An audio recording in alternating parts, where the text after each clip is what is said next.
Om Tava Kathamritam Tapta Jivanam Kaviviretam Kalmashapaham Shravanamangalam Srimadaatatam Bhuvi Grinanti Ye Bhuridachana. So in this class, we study the Gospel of Sri Ramakrishna, which is an English translation of the Sri Sri Ramakrishna Kathamrita, which is a record of the conversations of Sri Ramakrishna with his disciples, devotees, visitors. It's a spiritual classic, really.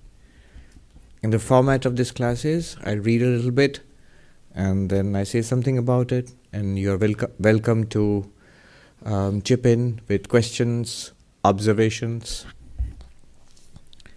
So here we go. We were on 8th April 1883, which was a Sunday, and it's a fairly long conversation. So we had just started that.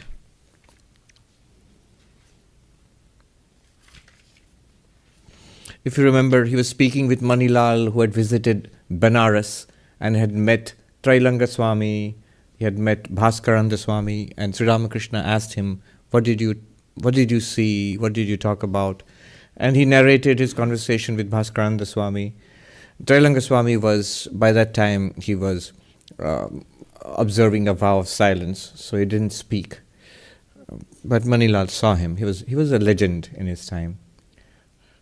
He is well known because one of the things he is well known for, Trailanga Swami, is because he lived an extraordinarily long life, 280 years. And supposedly. But there are fairly good records at that time to show that he did live for a very, very long time. I've mentioned this earlier, but it's funny enough to mention it again. I was contacted by Hollywood, and they asked me, the film industry, they asked me, would you like to be in a film with William Shatner? I said yes. Who doesn't want to be with Captain Kirk? Growing up as kids in India, we had Star Trek, the original series, with Captain Kirk and Mr. Spock, and so on.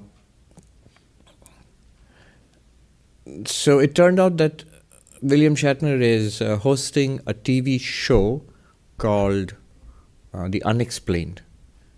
So there are different seasons of that. And in the latest season, one of the episodes was about the secrets of the yogis, how do they live long? And they wanted to interview me about it. So it's not a subject that I'm particularly interested in. But then Trailanga Swami, I did mention that he lived for 280 years, and the interviewer was very fascinated about that. And then I tried to say that you don't have to live long in this body. In any case, you are immortal. We have many, many bodies, we go through many existences, and it's not that you have to desperately prolong existence in this body, in this particular body. The sentient being, the jiva, is immortal. We go from lifetime to lifetime. And more than that, the Atman, our real nature as pure consciousness, we are already immortal. Nothing can destroy us. Gita speaks about that which the sword cannot cut, the water cannot drown, the air cannot desiccate, and so on. They were not interested, and they heard me out patiently. But when finally it was released, they had cut out all those bits. They only had the one about the 280-year-old yogi. So that part was interesting. All right. Then moving on. The worship was over. I'm on page 202 for those who have this book. The worship was over in the temples, and the bells rang for the food offerings in the shrines. As it was a summer noon, so this was April, yes. The sun was very hot. The flood tide began in the Ganges, and a breeze came up from the south. Sri Ramakrishna was resting in his room after his meal. The people of Bashirhat, Rakhal's birthplace, had been suffering from a severe drought during the summer months. Master, to Manilal, So Manilal was the visitor with whom Sri Ramakrishna had been conversing, speaking. And Rakhal, of course, is the young boy who later became Swami Brahmananda. Rakhal says that the people in his native village have been suffering seriously from a scarcity of water. Why don't you build a reservoir there? That will do the people good. Smiling, you have so much money. What will you do with all your wealth? But they say that Telis are very calculating. All laugh. There is a footnote. The Teli is an oil man caste, a person belonging to the main profession was selling oil. Oil not of the Texas kind. It's the edible oil kind. The oil man caste to which Manilal belonged, it's a comparatively low caste in the traditional Hindu society in Bengal. And it is a slightly offensive statement that the Telis are calculating people. But they say that the Telis are very calculating. All laugh. Manilal was a truly calculating man, though he suffered no lack of money. In later years, he set up an endowment of 25,000 rupees for the maintenance of poor students. So Sri Ramakrishna's nudging had an effect. There's a similar story about John Rockefeller and Swami Vivekananda. So when Vivekananda was here in New York, either it was in New York or Chicago, I forget, where he met Rockefeller. Probably here. I forget that, but it's documented. Now, what is not precisely documented is the story I'm going to tell you. There's some controversy over it. It's sort of one person's reporting that Rockefeller spoke with Swamiji, and Swami Vivekananda told him to, that his wealth is a trust for others, for the welfare of others, do something for others. And Rockefeller was very annoyed at that. He already was actually doing something for charitable causes. But the big, what we associate Rockefeller with, that had not yet started. A few days later, he came back into the house where Swami Vivekananda was staying as a guest, and he was shown into the library where Vivekananda was sitting there and reading, didn't even look up. And the story goes, Rockefeller came and threw down a document or a check or something in front of him and said that he had donated a big amount for some good cause. And then he said to Vivekananda, so this is the dramatic narration of which there's some doubt whether this actually happened. But anyway, it was reported by a contemporary at that time. So he said to Vivekananda, you should thank me. And Vivekananda finally looked up at him and said, it's for you to thank me. And of course, we know, about Rockefeller's enormous, the foundation which was set up, the enormous charitable causes to which he contributed, whose effects still we are enjoying in this city and across the world also. But on a much tinier scale, Manilal, he set up a fund for 25,000 rupees, which was really big in those days, for the maintenance of poor students. But he was annoyed at Sri Ramakrishna's dig. Manilal made no answer to these words of the master about his caste characteristics. Later on in the course of the conversation, he remarked casually, Sir, you referred to a reservoir. You might as well have confined yourself to that suggestion. Why allude to the oil man caste and all that? Some of the devotees smiled to themselves. The master laughed. Presently, a few elderly members of the Brahmo Samaj arrived. The room was full of devotees.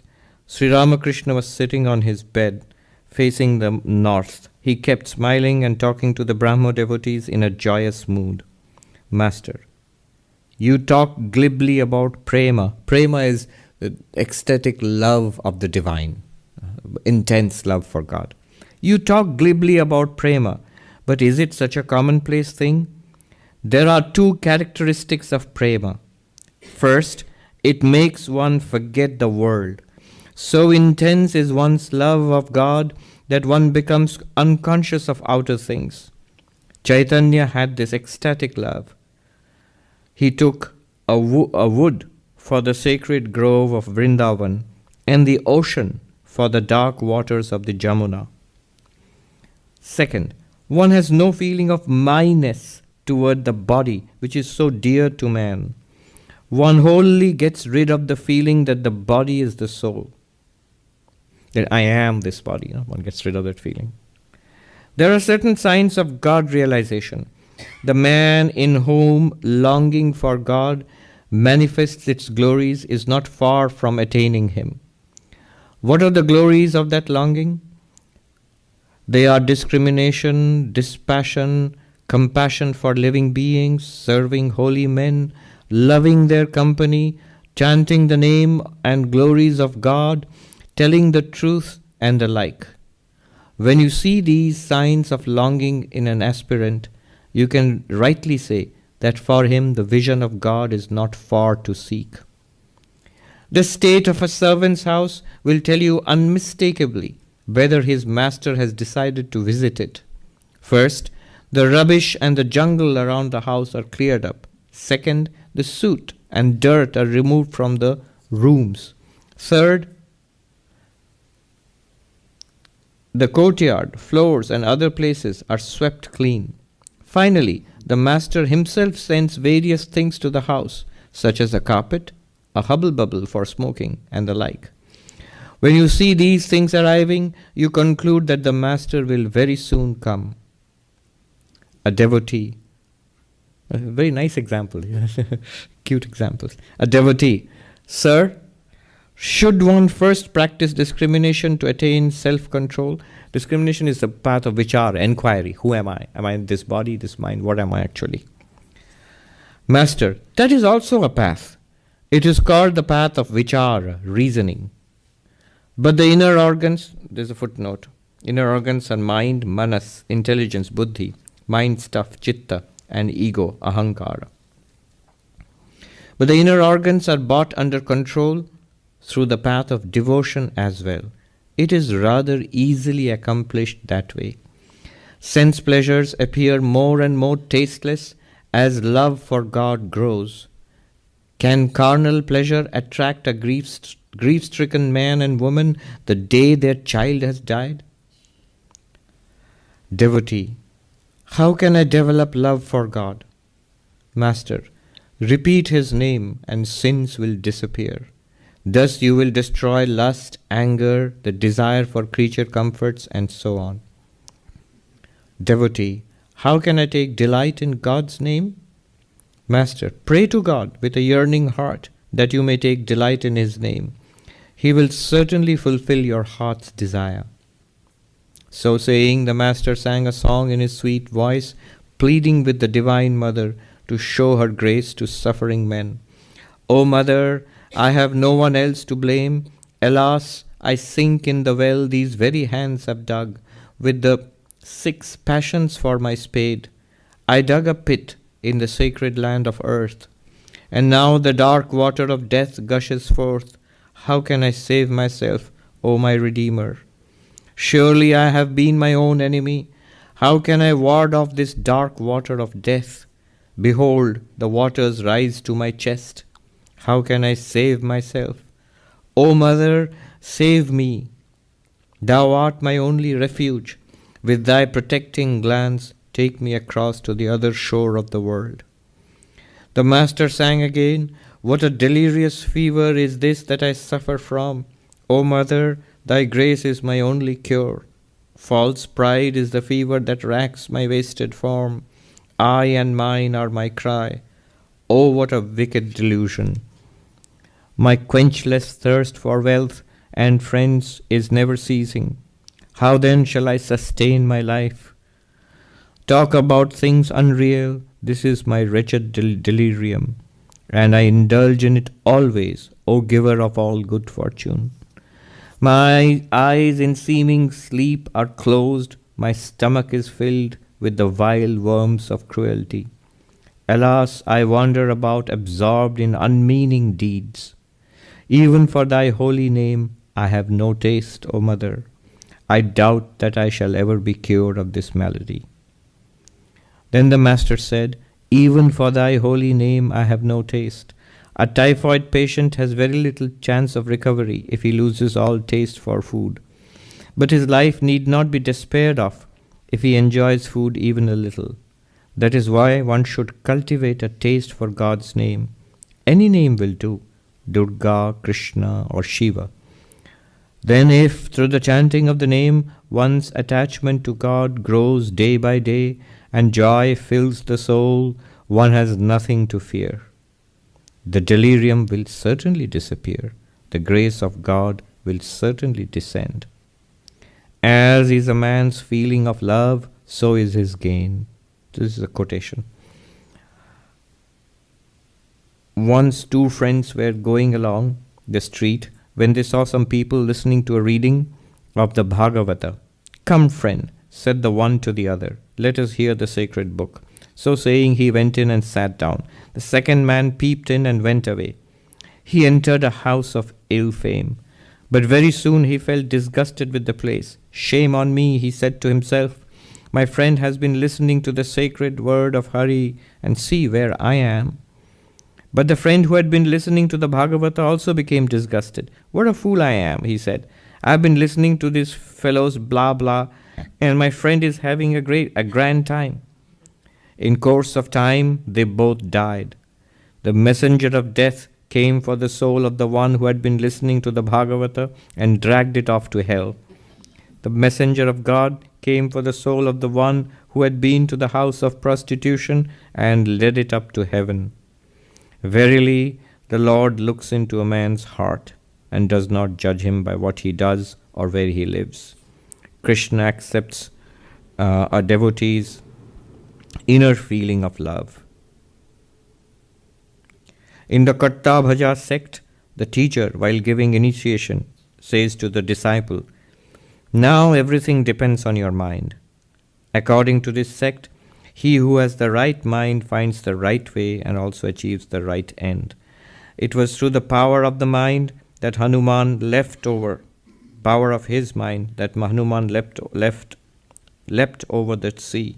"I am the servant of Rama. I have repeated the holy name of Rama. Is there anything impossible for me?" That was Hanuman's faith.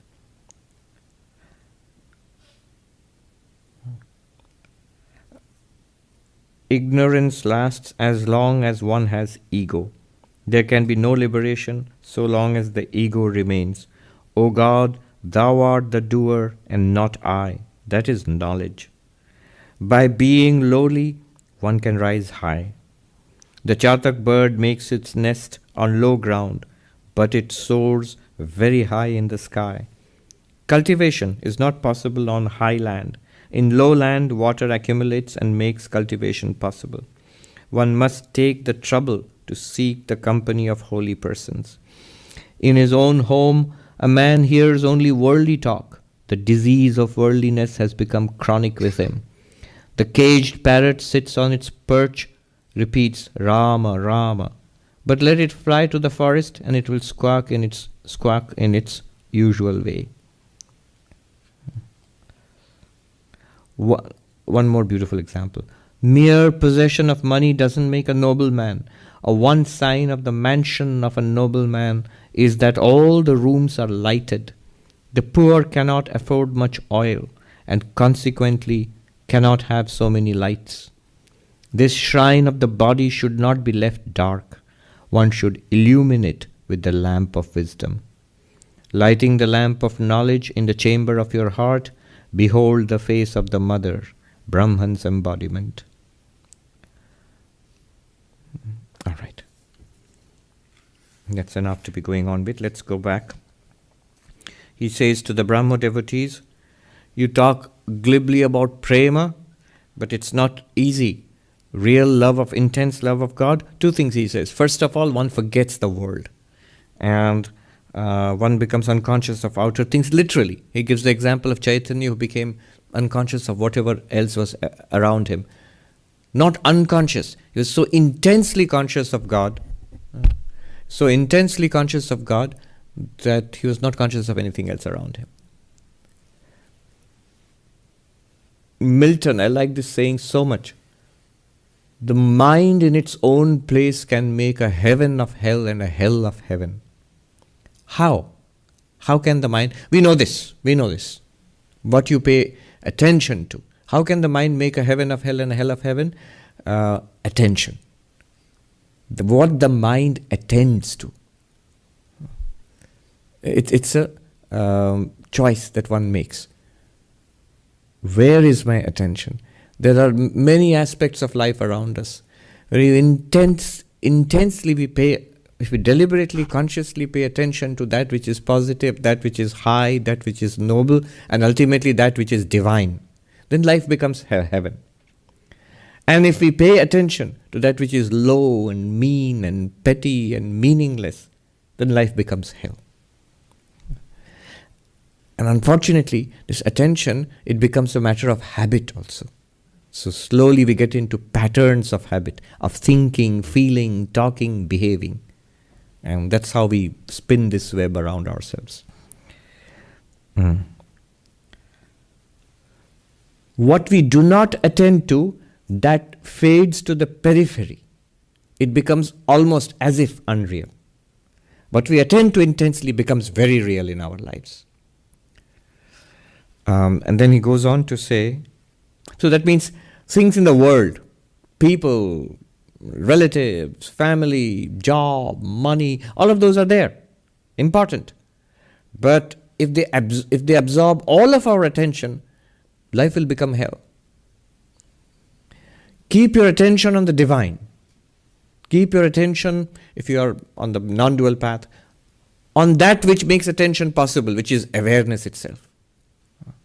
And then you can attend to all the work that comes up, everything, every demand on your time and energy that comes up, you can attend to it. But to remain centered. So then he gives another example, that Chaitanya, then he gives an example of no feeling of mineness towards the body, which is so dear to man. One wholly gets rid of the feeling that the body is the soul. Soul means what I really think I am. What am I? And if we do not investigate, if we do not pay attention, we will inevitably, naturally come to this unthought conclusion, but very firm conclusion, I am this. I am this. And it comes from babyhood, it comes from past lives actually. We naturally come to the conclusion that I am the body, not knowing what we truly are. So this is, he says, this is ignorance. That this idea that I am the body.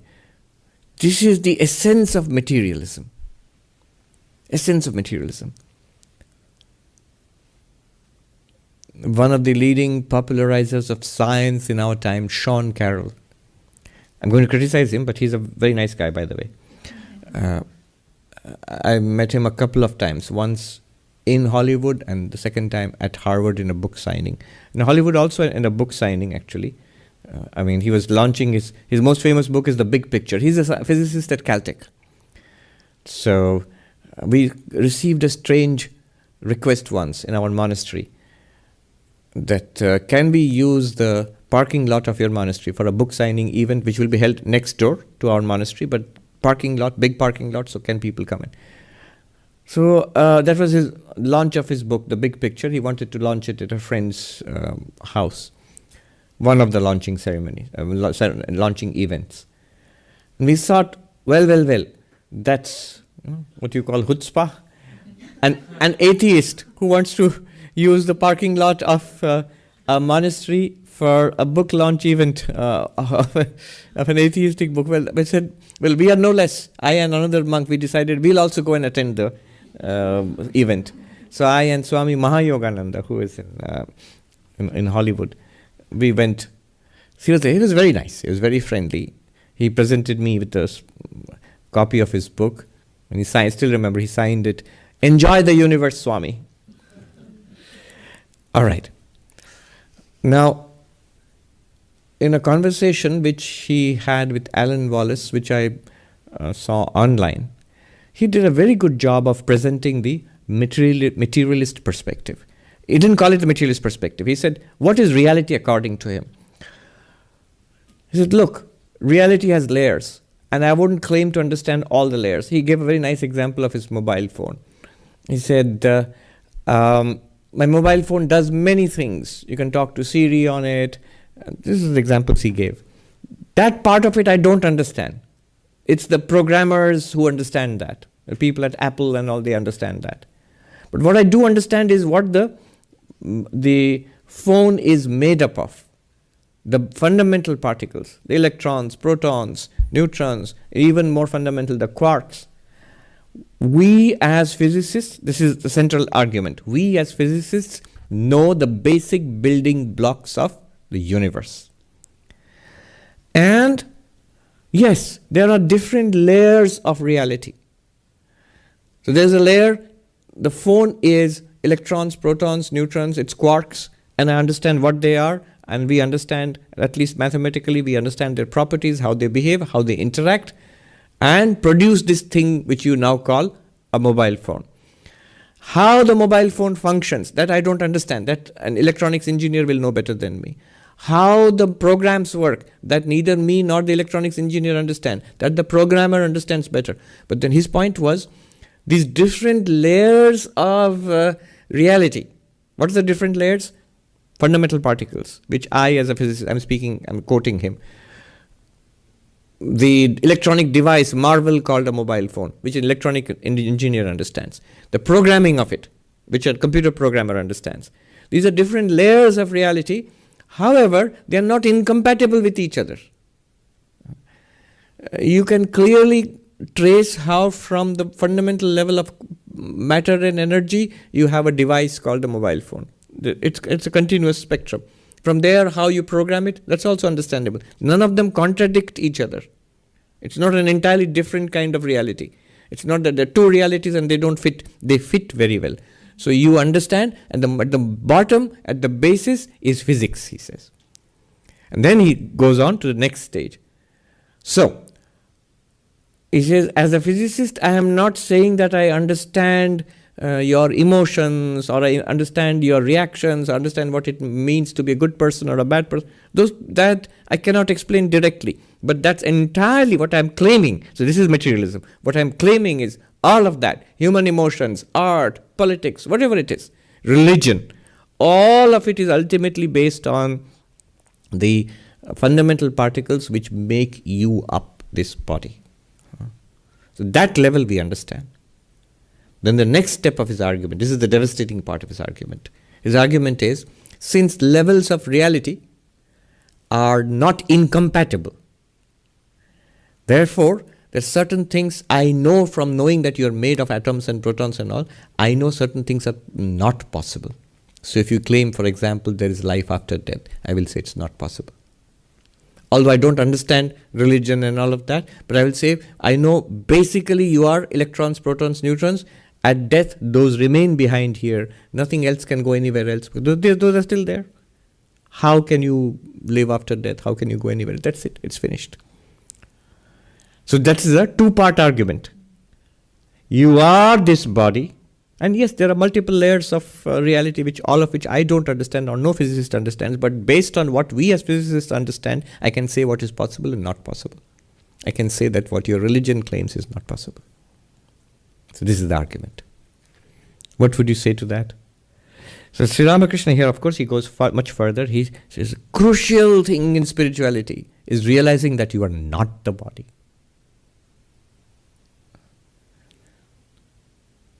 What is the crucial step in Sean Carroll or any physicist's argument to reduce everything to physicality?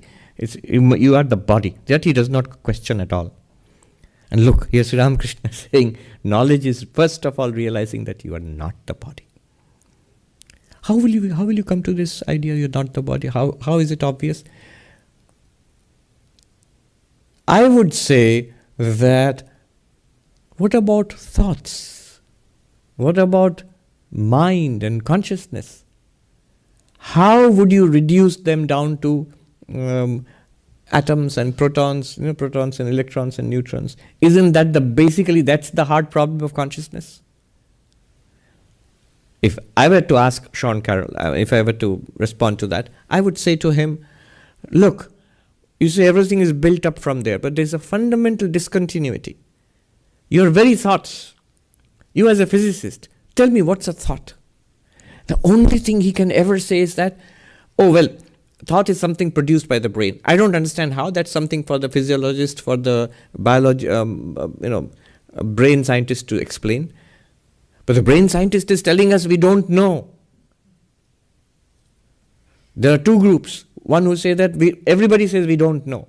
And it's a difficult problem. Two groups. One group says that give us more time, we'll explain it. The other group says it can't be explained.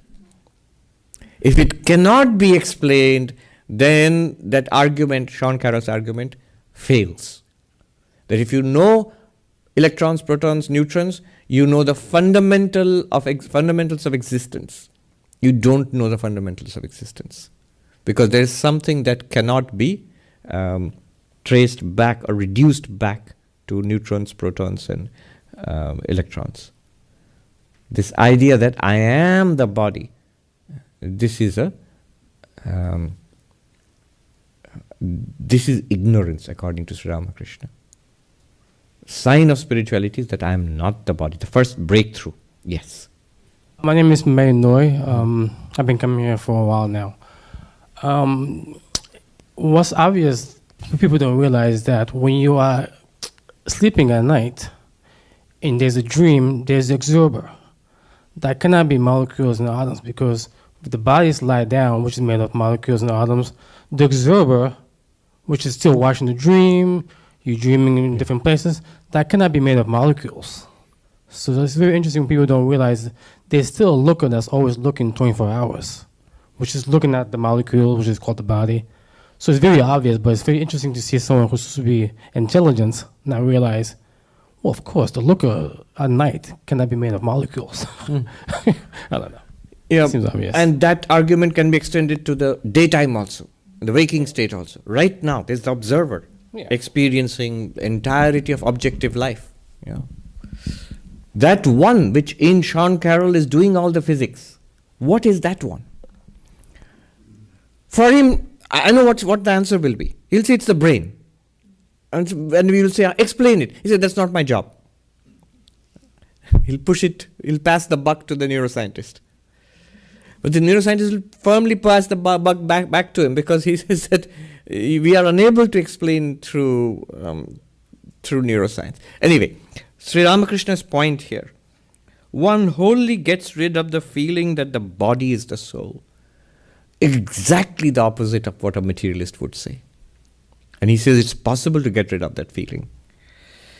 And he says there are certain signs of spirituality. He calls it God realization, spirituality. The man whom there is a longing for God manifests the glories of spirituality. And that shows is not far from attaining God realization. So what are these things? What are the signs? He says discrimination. Discrimination here doesn't mean something bad. It means the discernment that I am not the body, not the mind. I am the spirit. I am consciousness. Dispassion. Dispassion means this dispassion for worldliness. I'll come to you. Compassion for living beings. So you become, your heart opens up.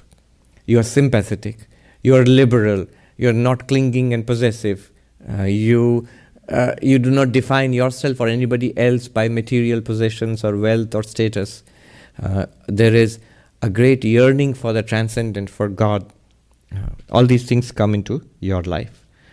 The virtues, self-control, telling the truth, truthfulness, all of these things become very important. And he says, when you see the signs, you can rightly say, for this person, the vision of God is not far away. Self-control, selflessness, integrity, all of these things. Then he gives a very nice example. So there's a master and a servant, a great landlord and one of his humble servants. And suddenly you see the servant's poor dwelling. Suddenly it's got a facelift. It's been whitewashed and the it's been weeded, and the garden around, and the rooms are being painted. And then finally the red carpet arrives, and a hubble bubble. So the zamindars, the landlords, would smoke this kind of a tobacco, with a pipe, and all that arrives. Why does it arrive? Because the poor man doesn't have those things. But it's part of the grandeur of the master, of the landlord who will arrive. So all of these are signs. The landlord has not yet arrived, but these are signs. Similarly, spirituality, there are some signs. We clean up our lives. A very messy, unethical, indisciplined life is not compatible with spirituality. So we clean up our lives. We feel impelled to do it. We simplify, clean up a more ethical life, a more disciplined life, a simpler life. Then devotion to God, a longing for the transcendent, for the infinite. Things of the world seem much less important, much smaller. At the same time, less important and smaller does not mean contempt for people. Rather, just the opposite. You have respect for people. You have a general love of humanity. And people are more and more the same to you. Earlier, what happens? One sign of worldliness is these one or two persons are of tremendous importance to me. These are my beloved, they are my own. And there are some others who are also tremendously important. They are my mortal enemies. And then there's a mass of people whom I'm indifferent about. That's the worldly state. The spiritual state is more or less all people are same to me. I'm a well-wisher for everybody. I'm not particularly intensely attached to one or two persons. You may be married, you have parents, you have children, so you definitely have a close, intimate relationship with a few people. But you also recognize they are just the same like other people also. These are my children, yes, but they're children. And like that, there are many other children also. They're children across the world whom I do not know, and they are very much like my own children. That's a sign of maturity. Sign of maturity. So these are signs that spirituality is coming into this person. That person will become more and more spiritual. Yes, you had a question. My name is Tushar. I had a question about the first example of Chaitanya that you mentioned, that if you keep the awareness when following the non-dual path, of what everything is based on, or every experience is based on. But my challenge is when I try to do that, sometimes the mind gets so dispersed or thinned out that it's at one side sometimes gives intense pleasure, but sometimes it makes me very scared that I'm losing the sense of reality. But you mentioned that it's possible to keep the practical life going. Yes. With that awareness. Yes. Remember, the non-dual path is a path of knowledge. I'm making a slight but subtle distinction. A yogic path is a path of controlling the mind and focusing the mind of certain specific experiences. So if you were to dramatically change your experience, that would be a yogic attempt. If you were to dramatically change your paradigm of what's going on here, that would be the path of knowledge, the Advaitic path. If, for example, I were to intensely feel that there's God in everybody, I'm making a yogic attempt to feel the divine in everybody. That takes time, attention, effort. But if my whole understanding of what I am changed abruptly, that I suddenly realized I am not this body. I am that awareness to which this body and this entire world appears. And that becomes completely obvious to me. And that does not require any further effort. It's a matter of your entire paradigm changing. Just as thinking that I am this body right now doesn't take any effort. It's effortless. Though it's wrong completely, it's still effortless. So what you are saying is, you are trying to change the nature of your experience. And that's a strain on the mind. What you're pointing towards is right. So that's why you get joy out of it. But it's also a strain on the mind. Because the mind feels deeply that I am this body, I am this person, this is who I am. And now this guy, Tushar, is forcing me to think something very different from this. that I am this dispersed awareness in which Tushar is appearing. It's a strain on the mind. So Sri Ramakrishna will give an antidote to that. As far as the non-dual path is concerned, I would always, not only you but everybody, keep listening, keep studying, keep trying to get what they are saying. And yes, once in a while make an intense effort. Awareness of awareness, I am the witness, I am the light in which everything is illumined. Try once in a while, that's a good effort. No need to be scared. Yes. Let me... Next point which he makes is very interesting. He asks actually this one, same question. It's interesting that the devotee asks, so that's all very fine, but should I practice this, that I am the witness consciousness? I am not the body, not the mind. You referred to the saying that when you realize that the body is not I, Sri Ramakrishna said that, that's a sign of spirituality. Well, you can do that by the non-dual path. Clearly the body changes from childhood to youth to old age. Clearly the body is an object. It's a very interesting experiment to see. We act as if I am the subject and this is all object. But this body is also an object. Just experience it, just to see that I can see it, I can touch it, smell it, taste it. You can even hear the rumbling in the tummy and so on. One of our Swamis was meditating there's an ashram we have high in the Himalayas. It's a place called Mayavati, established by Swami Vivekananda. I mean, not that high, 5,000 or 6,000 feet. But it's famous for its silence, because it's in a peculiar, as far as sound is concerned, that it's a valley, so somehow it deadens sound or something. I don't know why, but there is an extraordinary silence there. Part of it is physical, part of it is not physical. There's something else which is very still and silent there. So one of our monks who went there was meditating.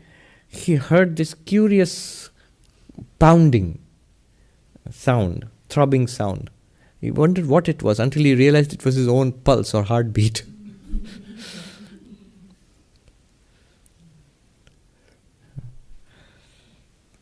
So it's an object. You can see it, hear it, smell it, taste it. So just like these things, this body is also an object. First one must understand this argument and then see it that it's a fact that yes, it is an object. I am the awareness in which this object has arisen. I shouldn't, yes, it's very close to me, it's like a vessel or an instrument which I use, but it's not me at all. It's birth of this body is not my birth. The development and aging of this body is not my aging. And the eventual death of this body is not at all my death. I continue. So this becomes clear. So should one proceed along this way of investigation, this is called vichara. And Sri Ramakrishna says, yes, that's also a path. When he says things like, there is also a path, he's sort of slightly putting it down. The reason being, it's difficult. Why is it difficult? One will get an insight. That comes pretty easily actually. It's a powerful, clear, one gets clarity, one gets an insight. However, then to build your life on that insight is difficult. Why is it difficult? It's difficult because, not because there's anything wrong with that path or wrong with your insight that you are not the body-mind. But the problem is we have conditioned the mind so much with worldliness, negativities and weaknesses that to live up to that, I am this disembodied awareness, and to live that through this body-mind is difficult. Basically, this is where all the struggles of the saints that you read about, the harsh discipline they imposed upon themselves, and the up and down nature of their moral struggles, it's because of this. The Christian saint, Saint Francis, he named his body brother ass, a donkey. Yeah. So Sri Ramakrishna says, it's the path of vichara, reasoning. Reasoning means not just any other kind of reasoning. It's an analytical reasoning about the self. What am I? Not even who am I. What am I? Here in this, what am I? But the inner organs, that means he means the mind, are brought under control naturally through the path of devotion. So the control of this mind, for the paradigm used in the path of reason in Vedanta, the chariot example is given in the Kathopanishad. So you are the witness consciousness. This body-mind is your vehicle. So the body-mind is like a chariot.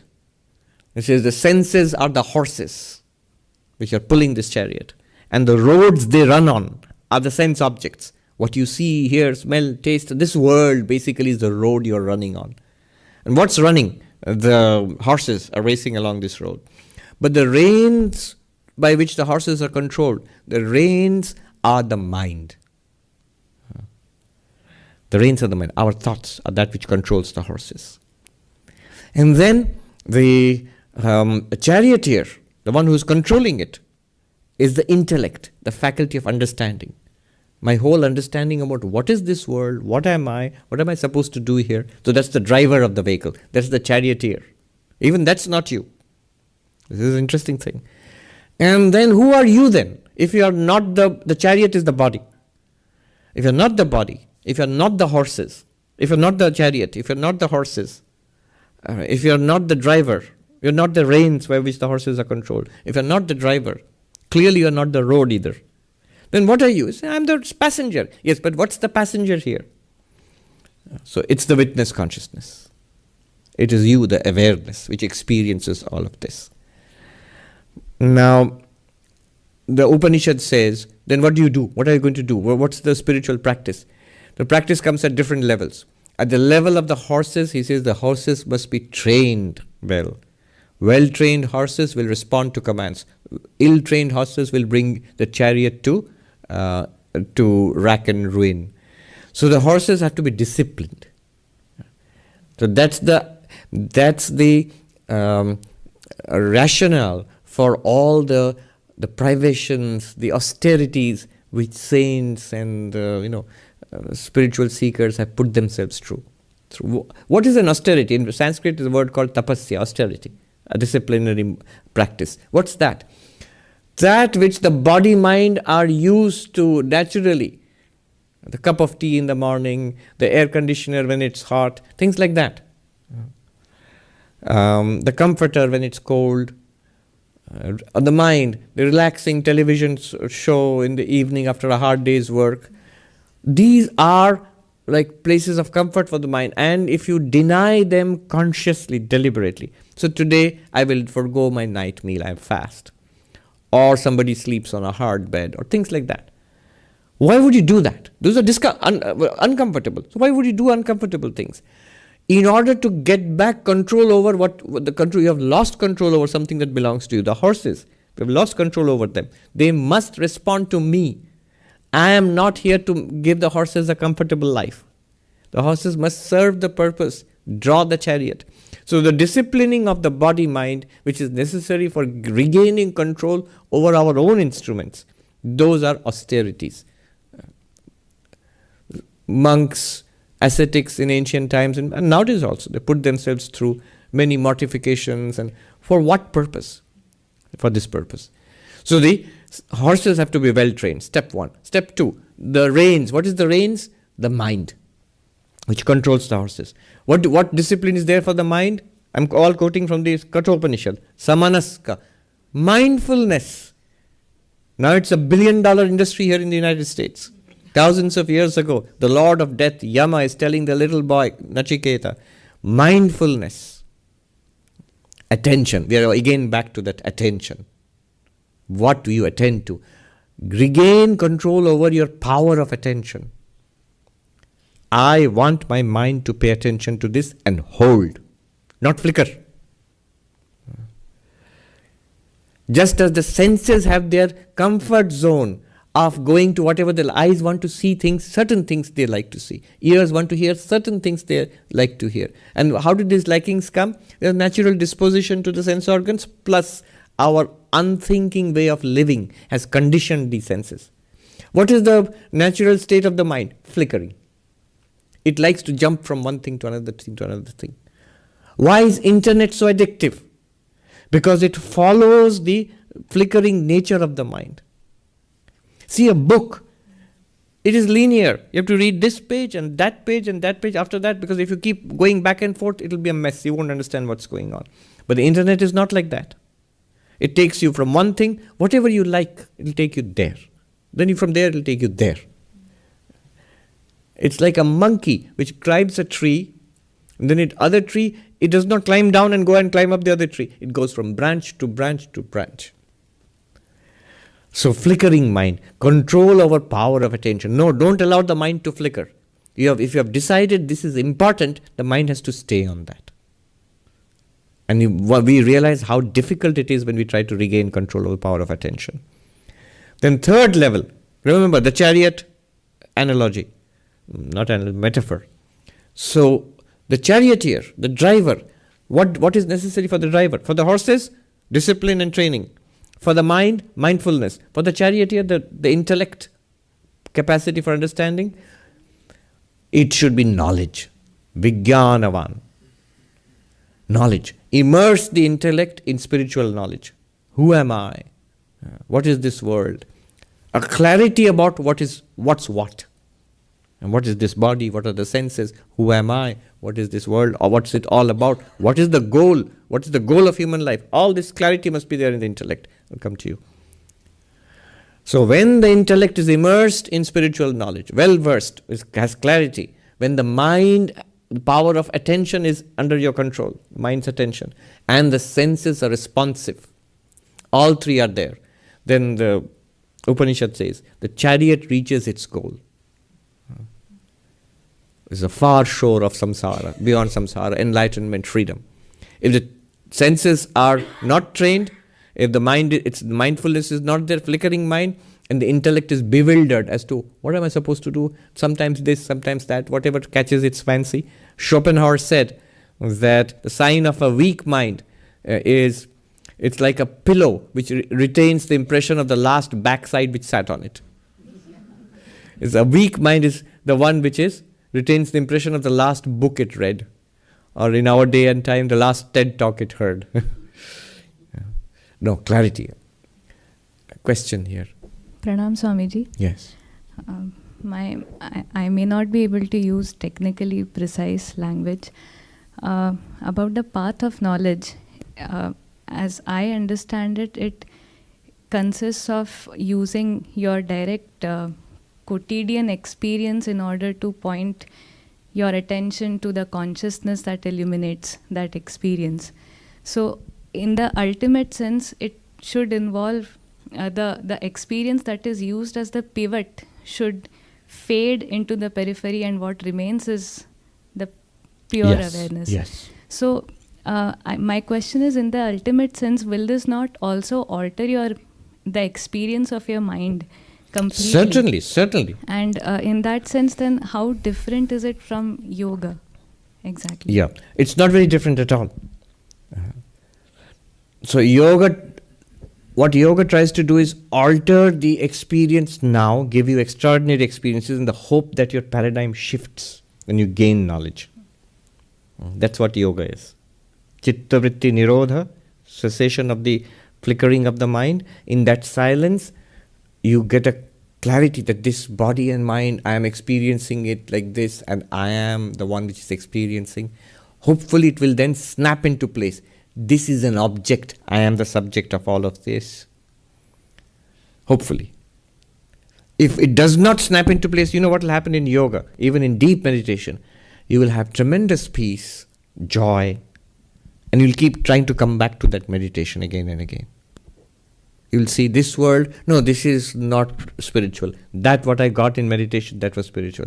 You'll keep trying to go back there.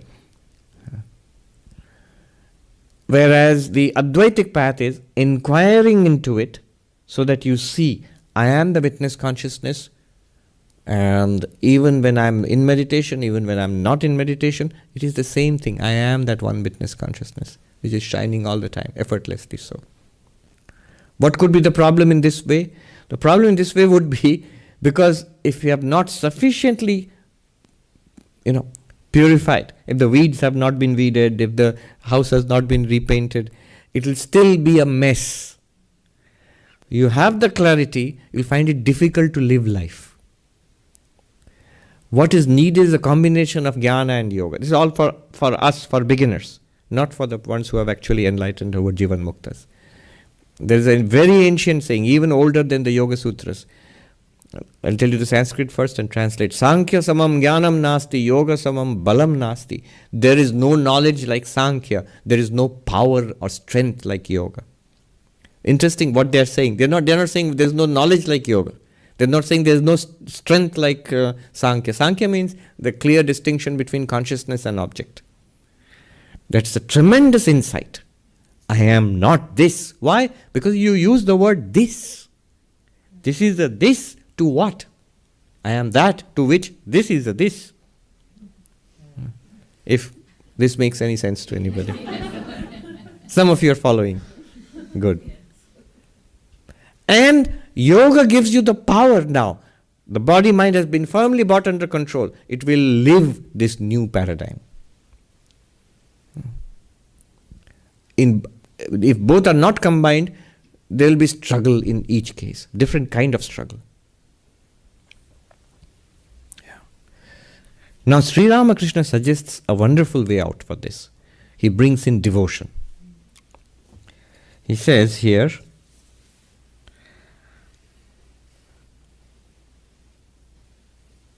the inner organs, all of this, the disciplining of the horses, the attentiveness of the mind, and the immersion of the intellect in reality, spiritual reality, all three. He says they are accomplished, they are brought under control naturally through the path of devotion as well.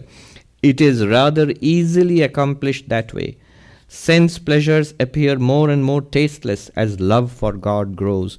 See, this is a huge problem on the path of yoga and on the path of knowledge also.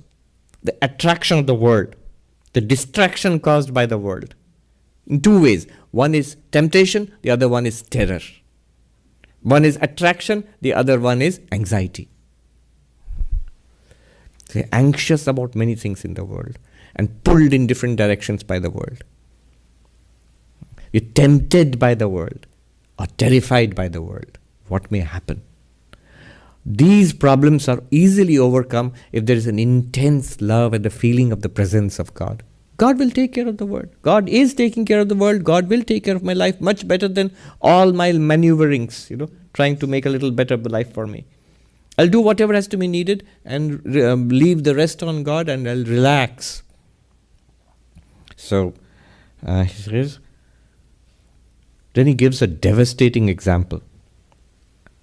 Can carnal pleasure attract a grief-stricken man and woman the day their child has died? Such an impact it will create upon the people who are sitting around, But what is he saying here?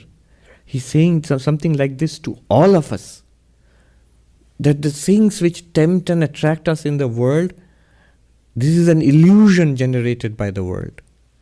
It should be of no consequence and no power of attraction at all. Entirely tasteless to us. Even the thought of it should be shocking for us. Like the poor father and mother whose child has died. We should be like that with regard to the so-called temptations of the world. If you have that kind of a dispassion for the world, then the mind can powerfully turn inwards. The mind can rush to God without any pullback from the world. Then the devotee asks a very pertinent question. All right, so devotion can accomplish this, but how do I? The problem is, is very honest. I don't have that kind of devotion for God. And you know why we don't have it? It's because our power of devotion, our power of love is flowing in 100 different channels towards the world. It's not love, it's become desire for this and that. Desire for a place, for food, for a person, for entertainment, for physical comfort. All of that, those are all desires. Those are all worldly desires. And they are dissipating that one, Vivekananda's language, one almighty love for God. They're being dissipated in this way. And that's why there is no love for God. How will I develop love for God? The Master says, repeat the name of God and sins will disappear. Thus you will destroy lust, anger, desire for creature comforts and so on. These are the things which scatter us into the world. And we are unable to focus inwards on God. And the devotee is unrelenting, you know. So you're saying love of God will take care of this problem. But how do I develop love of God? And Sri Ramakrishna says, take the name of God. Repeat the mantra, repeat the name of God. He said, I don't want to. There's no love of that. So how do I get love of repeating the name of God? How can I make myself want to repeat the name? How do I like it? See, we'll do what we like. It was not that it's particularly relevant, but there's this very great philosopher who passed away last year, Derek Parfit. Like the dessert? Not parfait, but Parfit. He was in Oxford University. He was probably his biographer says, the greatest philosopher whom we have never heard of. So his famous book is Reasons and Persons. It's very, very Buddhistic actually, although it's not about Buddhism at all, but his conclusions are very Buddhistic. But anyway, the book begins with, I am like my cat. It does what it wants the very next moment. So we are like that. We do what we want to. There's a nice little footnote to this story about the cat. Somebody pointed out to Parfit that you don't actually own a cat. So it was a lie. And it's a very strange way to begin a book about morality, about ethics, with a lie. And Parfit took it very seriously. He told that gentleman that, do you own a cat? He said, yes. Can you sign it over to me? Like just in paper, don't give me the cat, but in paper, say that from now on Derek Parfit owns this cat, so that it becomes true what I said. So in paper, it became true that I am like my cat. But then the point is, we do what we want to do. And the devotee is asking, all right, I believe you. If I love God, it'll work. And I love God if I love the name of God. That also I believe. But how do I love the name of God? Because otherwise I won't repeat it. I won't stay with it. How can I take delight in God's name? Sri Ramakrishna says, pray to God with a yearning heart that you may take delight in His name. He will certainly fulfill your desire. His answer is ask. Ask. See, we don't really believe in God. If this all-powerful reality is there and is beneficial and loving and it wants us to love God, then why will God not give us that desire for God? Ask for it. Those who have been initiated are very lucky. Swami Tapasyanandaji, one of the vice presidents of our order, used to say that when you have been given the mantra, the name of God, you have been given God. God resides in your heart as the name of God. One of the sadhus in Uttarakhand in the Himalayas put it this way. At the beginning of creation, so he put it this way, whole universe is a hide and seek between you and God.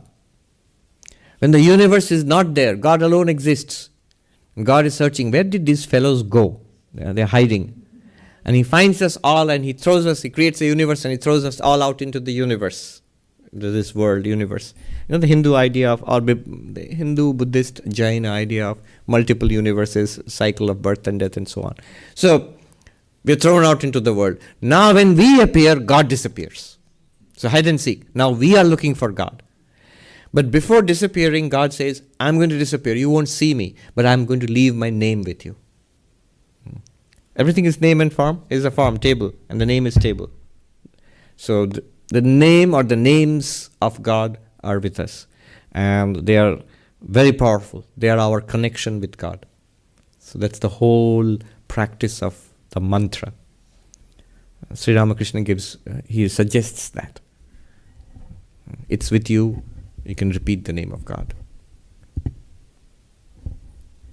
I was reading Swami Brahmananda, same Rakal whom we talked about, who was villagers, they had a water problem. They don't anymore. The problem has been solved. I've been to the village, they have plenty of water now. So he would often stress this, 1 point practice. Repeat the name, the mantra.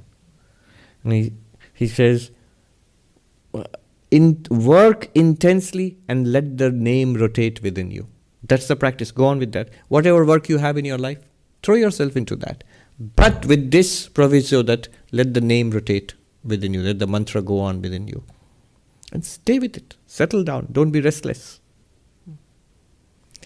All right, let me do a peace chant and then we'll wrap up. Om Shanti Shanti Shanti Harihi Om Tat Sat Shri Ram Krishnarpanamastu.